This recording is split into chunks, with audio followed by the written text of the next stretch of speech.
Welcome Trinidad and Tobago to our News 4 report, a product of the Government Information Services Limited and the Ministry of Communications. I'm Nicola Barito. Let's take a look at the headlines.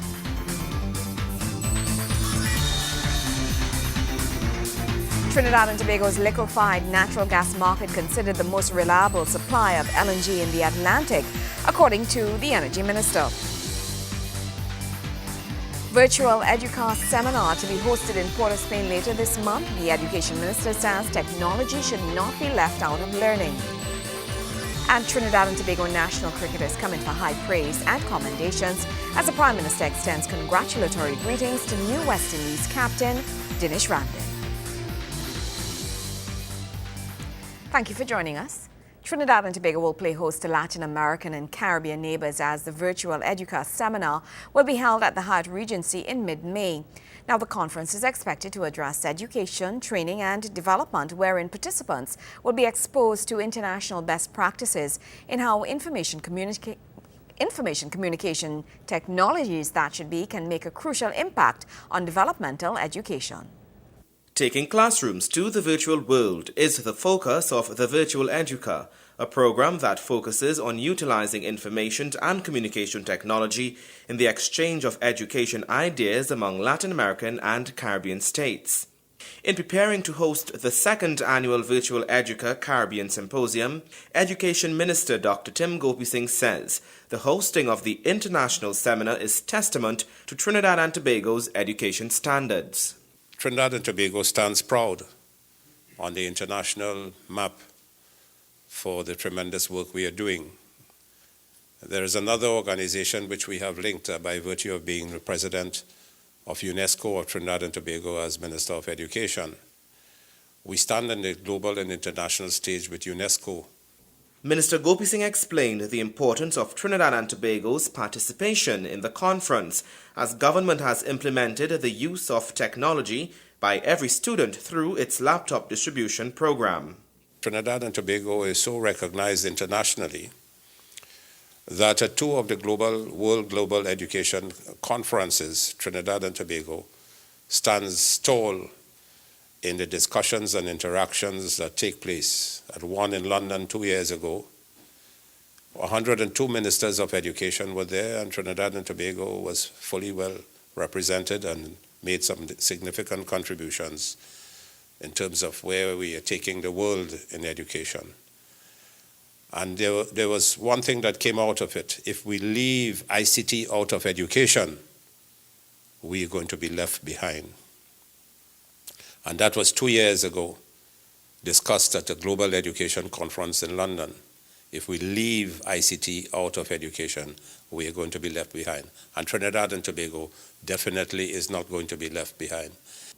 And while the minister announced last week that government will embark on classrooms that utilize the whiteboard method through a pilot program to be undertaken in over 100 schools across the nation, Minister Gopi-Singh says implementing this method will move the classroom into the future and assist students in their learning. As far as the laptop is concerned, and teachers are gung-ho about it, and the Ministry of Education now has been challenged to look at the publishers, to see how many of our textbooks in our schools are e-textbooks, so that our students no longer have to carry these large, heavy book bags into the school. Technical coordinator at Virtual Educa, Beatrice Palacio Lopira, gave an outline on how the seminar will be held and her expectations she hopes will come out of the forum. We're going to be having plenary sessions. We have a group of international experts in ICT coming to the city and sharing their experiences all over Latin America. También, I'm sorry, I started talking in Spanish. Also, we're having local experts sharing the experiences. We had a very nice experience today in the morning with Vivi Ayora in an interview. They were asking us questions about projects that were already done here in Trinidad, that I have seen them since I arrived to organize the event. So I think it's a nice experience to see what is done here, not only what we are going to be receiving from outside, but to be able to acknowledge the developments that are being done in Trinidad and Tobago. The symposium will be held on May 18th to 19th and will feature exhibitions by organizations leading in the fields of education, training and ICT, special conferences, seminars, workshops and presentations by world-renowned experts will also be facilitated for teachers, while students will be exposed to virtual classrooms. Joseph Lopez, News 4. In other news, Trinidad and Tobago is set to host the 8th America's Competitiveness Forum in October of this year.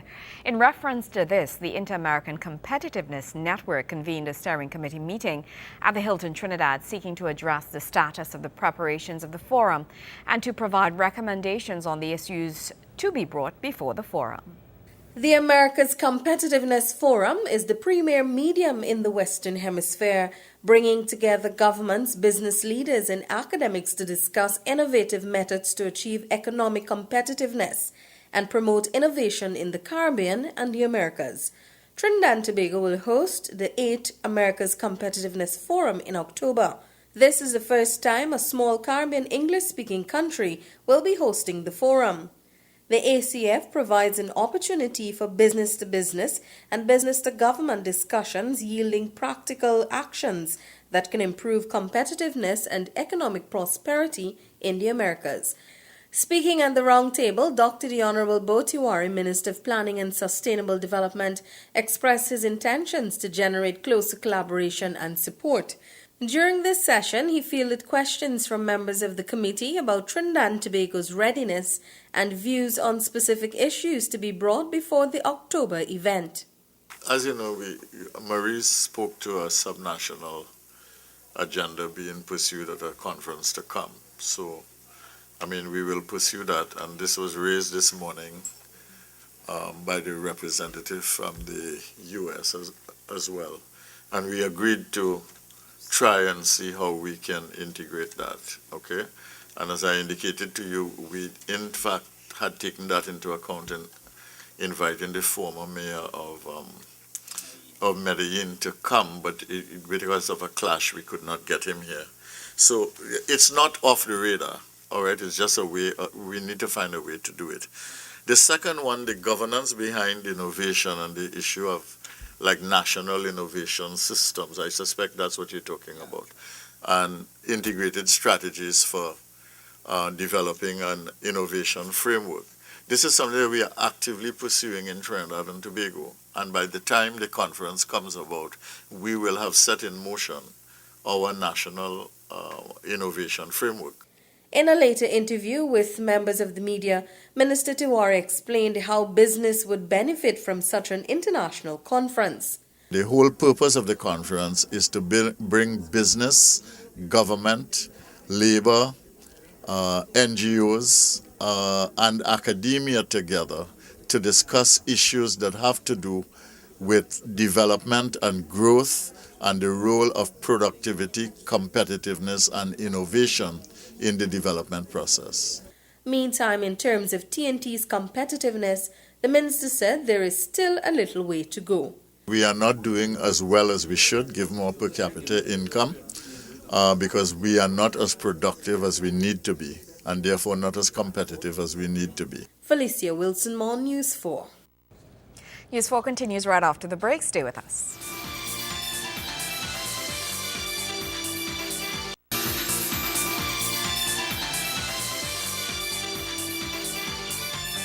Welcome back. Atlantic LNG is assuring Trinidad and Tobago's relevance in the liquefied natural gas market. The statement came from its Chief Executive Officer, Nigel Darlow, who pledged its support to Trinidad and Tobago in the coming years during a ceremony held to honor its long-standing employees. It's over 15 years since Trinidad and Tobago's Atlantic LNG train exported its first gas shipment. And in celebrating its achievements and its employees that have assisted in its decade-plus success, the company hosted its Employees Awards function at the Hilton Hotel. Acknowledging its contribution to Trinidad and Tobago economy and its revenue earnings, Energy Minister Kevin Ramrine says there is a lot the world can learn from TNT's LNG story, as it is currently positioned sixth in the world's most profitable LNG trains. In arriving at this point, it must be acknowledged that Atlantic has been an economic game changer in Trinidad and Tobago. The advent of exports of LNG in 1999 changed the shape of the local energy sector from being one dominated by oil to being one dominated by natural gas. This has had a positive impact on our economy. The LNG project itself, ladies and gentlemen, demonstrates the continuity of energy policy in this country. While global changes in LNG markets, including the move away from U.S. clients, does require the company to reconsider its position, Minister Ramnarine assures Atlantic's relevance in TNT. Demand, at least into the next decade, demand for LNG will continue to outstrip supply. That is the general view of most analysts. The second assumption is that Atlantic is based on this. Atlantic is one of the best run LNG facilities in the world, as evidenced by its 25 million man-hours without an LTI, a clear indication of the capability of the workforce and the company's commitment to safety. This performance surpasses that of major LNG producers such as Egypt, Nigeria, Yemen, Angola, and Algeria, who have had significant disruption of their LNG operations over the years. Indeed, ladies and gentlemen, I can say with authority that Trinidad and Tobago is the most reliable supplier of LNG in the Atlantic Basin. Atlantic LNG's CEO Nigel Darlow echoed this bright future for Trinidad and Tobago's LNG market, backing it with global statistics and research. Global prices are set to remain extremely strong. We have the cost of building Atlantic is 5 times cheaper than it costs to build the new LNG facilities. 5 times. And we're expanding, or they are expanding, the Panama Canal. So we can take our ships from Point 14 through the Panama Canal from next year, the end of next year. And that will open the Asian market to us. Big market. 71% of LNG is consumed in Asia. Japan actually is the largest, Korea, and then China. So we will have access to those markets. So Atlantic is very well positioned. The Energy Minister attributes this to right policies critical to sustaining this sector and expressed government's interest in getting its feet deeper into the LNG market.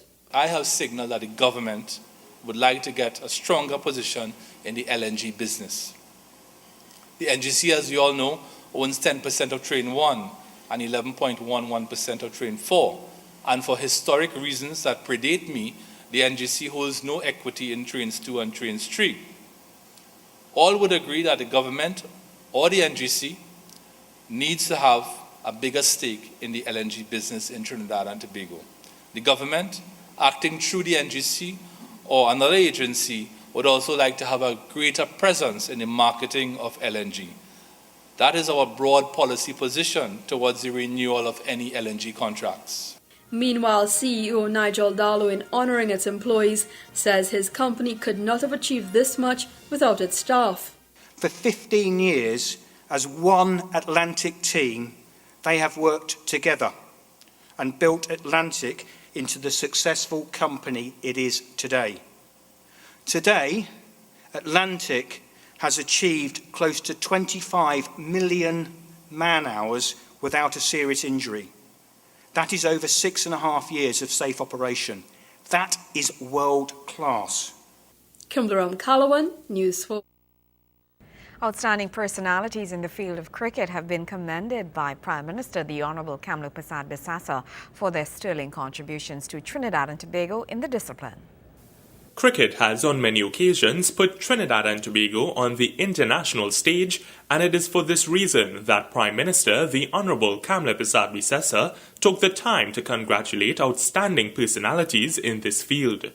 The Prime Minister said it is with great pride and honour that she offers her heartfelt congratulations to a number of outstanding men and women who have excelled in the area of sport, particularly in cricket. She noted that these individuals have proven themselves to be exceptional role models as they continue to demonstrate true dedication, ambition, and enthusiasm. First on the list was West Indies wicketkeeper batsman Dinesh Ramdin, who is preparing to take on the role as West Indies Test captain.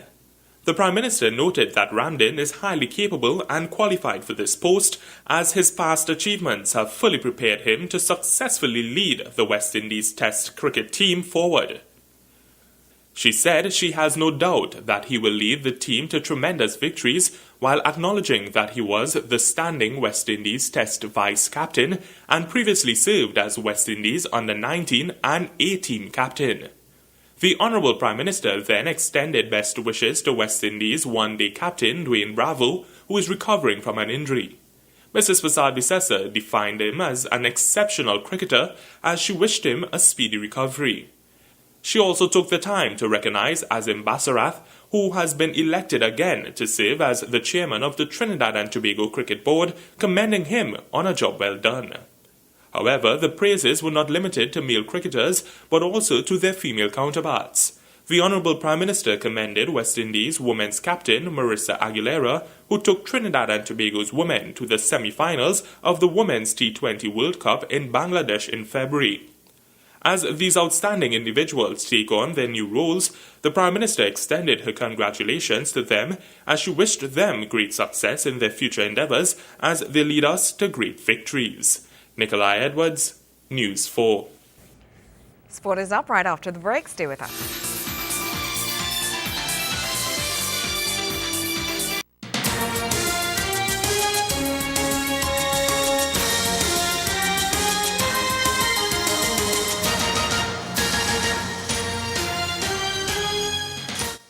The Arima Invitational Challenge 2014 is an international invitational track meet which took place on the weekend at the Larry Gomes Stadium.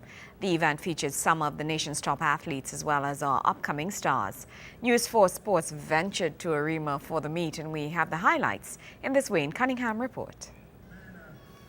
Arima was once considered the mecca of track and field in Trinidad and Tobago, and top-class international track action returned to the Eastern Borough last Saturday with the Arima International Challenge 2014. Retaking the action in the final stages of the men's 800-meter international, which saw TNT's Candice Bullard jumping out front early. Morris, also of the TNT Defense Force. Running in third.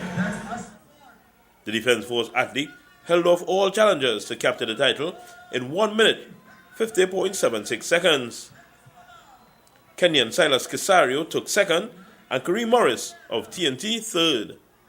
Also TNT Defense Force, Kisario of Kenya, but it's Candice Bullard. Is he going to be a winner? Candice Bullard of TNT Defense Force is going to last over. And Kisario, who snatches second. The men's 4x100 meter relay featured the top athletic clubs in the nation. Petrochin Pointe-a-Pierre was seemingly cruising to victory, but as relays go, it ain't over till it's over. But it's Petrochin Pointe-a-Pierre up the back straight. It's Petrochin Pointe-a-Pierre. TNT Defense Force heads over in second. Point 14 Newton in that's Alpha Athletics in third. And a sloppy battle exchange at the final bend caused them a place amongst the medals. Concord Athletics took this one, followed by Simplex, Defense Force, and Point 14. Defense Force, Alpha Athletics gonna take this one from Simplex, TNT Defense Force, and Point 14 Newtons, the only finishers. The men's under 20 100 meters sparked the crowd to life as they awaited the highly anticipated senior sprints. Devon Constantine taking this one ahead of Michael Valentine. That was event number 19. Please be advised that after event number 21, The women's 100-meter field was an impressive one, with the likes of American Jessica Young and TNT's Aaliyah Telesford facing the starter. But it was Jamaican Audrey Sigri taking the title in 11.45 seconds, with Young in second in 11.58, followed by Telesford in 11.70. A class field was also assembled for the men's 100 meters, with the likes of Aaron Bowman of Canada, Bridges Lawrence of St. Kitts Nevis, and Barbadian Raymond Gittins lining up to face off against TNT's Darrell Brown and Keston Bledman. After 10.08 seconds, it was Bledman making it look easy ahead of Lawrence in 10.16 and Gittins in 10.35. Bledman shutting down before crossing the line as Brown just misses out on a bronze medal. Wayne Cunningham, News 4 Sports. When we come back, Trinidad tourism and Grenada tourism. Stay with us.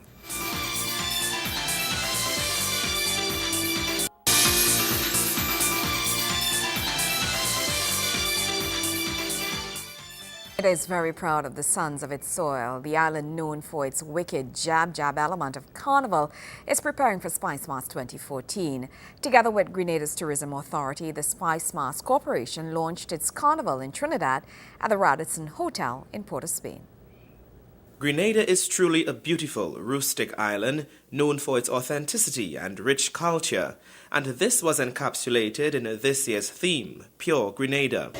Jab Jab Juve is a fundamental element in that country, and at the launch, the island's Minister of Tourism, Senator the Honorable Brenda Hood, boasted that Grenada has the best Juve in the world. It is no secret that Grenada and the Republic of Trinidad and Tobago have been linked for decades.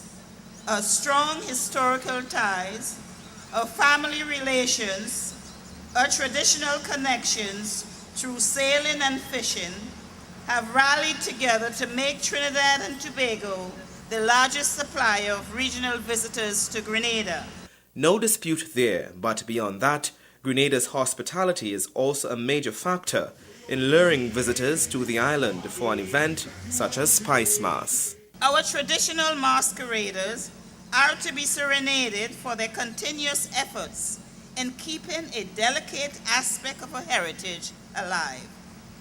The Veko, the Short Knee, the Wild Indian, the Jab Jab, and Moko Jumbies all sequester moments in times that are worth passing on to future generations. Minister of Arts and Multiculturalism, Dr. Lincoln Douglas, says Trinidad and Tobago is Grenada's largest tourism market within the Caribbean, and some 50% of the total regional visitor arrivals are from the Twin Island Republic. There are technically more Grenadians in Trinidad than in Grenada itself. Last count there was close to 90,000 Grenadians living in Trinidad, which is all right with me, because we just pretend that we're different countries, you know, but the reality is very different. And so we share a relationship that goes back years and years ago. He further states that the partnership between Grenada and its Spice Mass is an opportunity to market and promote Grenada's carnival, while creating a platform to engage the travel trade in Trinidad and Tobago to patronize Grenada. In Trinidad and Tobago, and indeed at the Ministry of the Arts and Multiculturalism, we understand very clearly that our culture is capital. Our culture is an opportunity for us to make money, to make a contribution to our economic development. At the launch, spectators were treated to a mini display of what can be expected during any Spice Mass carnival. Was delivered by the Jab Jab covered in black oil and a charcoal mix of other traditional characters, which made its presence felt. These are all part of a traditional mass in Grenada. A fancy mass. And finally, we have a short knee. The gathering also heard from reigning power soca monarch and road march king Jalen Boise Olive, who sang his winning single, Mass Everywhere.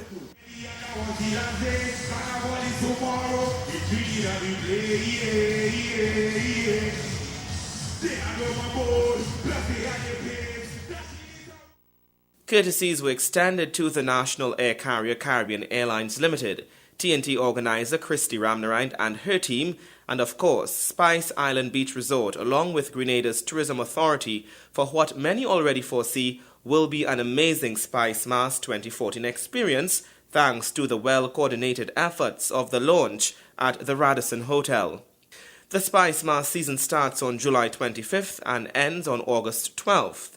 Included on the calendar of events are the Groovy and Power Soca Monarch competitions on August 8th, the Panorama competition on August 9th, and Juve on August 11th.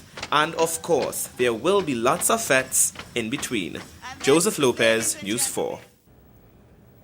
Well, that's how we wrap up this edition of our News 4 Report, a product of the Government Information Services Limited and the Ministry of Communications. Now remember, you can view a repeat of our newscast weekdays at 6 a.m.